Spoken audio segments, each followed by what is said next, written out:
Prioritaire est une association qui a pour mission d'aider chacun à réduire son empreinte écologique par des conseils concrets à la fois dans l'habitat et dans les déplacements.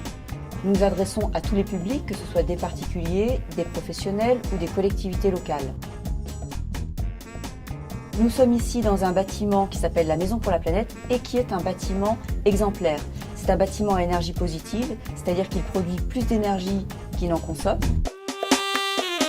Le principe pour arriver à un bâtiment très performant comme celui-ci, c'est tout d'abord de réduire les besoins à la base. Par une bonne isolation, par une conception simple et compacte, et puis par la performance des systèmes de production, de chauffage et de renouvellement d'air, on arrive à vraiment réduire les besoins de consommation en énergie.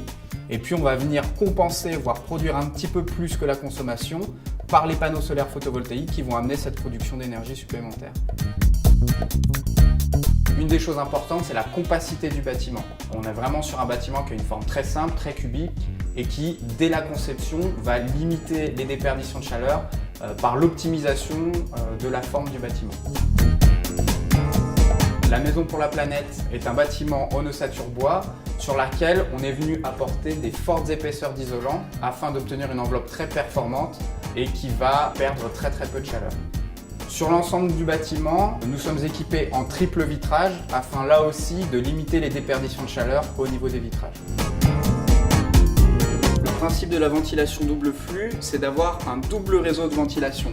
D'une part, on va extraire l'air vicié qui peut contenir des odeurs ou des humidités à l'extérieur du bâtiment et cet air vicié va croiser l'air frais rentrant dans un échangeur, ce qui va permettre d'échanger la chaleur de l'air qu'on va extraire qui est chaud pour préchauffer l'air de l'extérieur qui est froid et réduire ainsi les besoins en chauffage.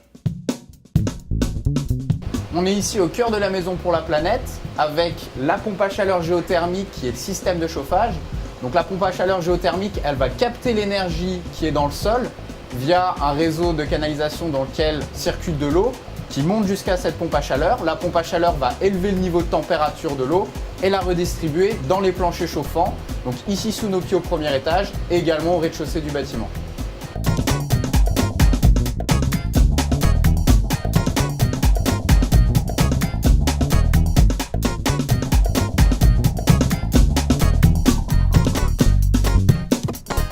En ayant donc d'une part des besoins très faibles et d'autre part une production d'origine renouvelable par les panneaux photovoltaïques, on arrive à être un bâtiment énergie positive, c'est-à-dire à produire un petit peu plus d'énergie qu'on en consomme. Au-delà de la performance de ce bâtiment, ce que je dois dire, c'est qu'il est très confortable puisque quelle que soit la température extérieure, nous avons toujours une température constante dans le bâtiment, été comme hiver. Nous avons également un éclairage naturel constant, c'est-à-dire que nous travaillons pratiquement sans éclairage artificiel. Et ça, c'est vraiment agréable. Ce bâtiment, nous l'avons inauguré en 2009 et depuis, nous le faisons régulièrement visiter, que ce soit par des écoles, des collectivités ou des entreprises qui viennent voir comment il fonctionne et qui viennent surtout pour s'en inspirer pour eux-mêmes partir sur des projets de bâtiments neufs performants ou de rénovation. C'est d'ailleurs tout l'esprit de la campagne Porte Découverte qui vise à échanger des bonnes pratiques, à diffuser les savoir-faire et surtout à donner envie d'aller vers ce type de projet.